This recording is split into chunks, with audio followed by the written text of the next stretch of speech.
Star heroine Samantha గురించి అందరికీ తెలిసిందే. ఆమె తన వ్యక్తిగత జీవితంతో పాటు ఆరోగ్య పరిస్థితులను ఎదుర్కొంటూ తన వర్క్ లైఫ్ ని కూడా బ్యాలెన్స్ చేసుకుంటూ ముందుకు సాగే ఒక ఇన్స్పిరేషనల్ ఉమెన్.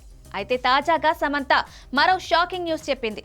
ఇటీవల తాను చికెన్ గున్యా బారిన పడినట్లు, ప్రస్తుతం కోలుకుంటున్నట్లుగా పోస్ట్ పెట్టింది. జిమ్ లో వర్కౌట్స్ చేస్తున్న ఓ వీడియోను సమంత తన ఇన్స్టాగ్రామ్ లో షేర్ చేసింది. చికెన్ గున్యా వల్ల వచ్చిన కీళ్ల నొప్పుల నుంచి కోలుకోవడం అనేది చాలా ఫన్ గా ఉంటాయంటూ ఓ పోస్ట్ ను జత చేసింది.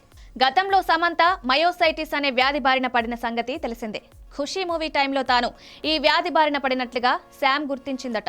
అప్పటి నుంచి తన ఆరోగ్యం క్షీణించడం మొదలుపెట్టిందని, ఆ వ్యాధిని గుర్తించడానికి తనకు చాలా టైం పట్టిందని, దీని నుంచి కోలుకోవడానికి మరింత టైం పట్టొచ్చని శామ్ వివరించింది.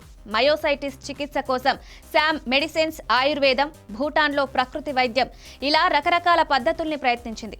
మరిప్పుడు ఈ పరిస్థితి నుంచి కూడా శామ్ త్వరగా కోలుకోవాలంటూ ఆమె అభిమానులు కామెంట్స్ చేస్తున్నారు.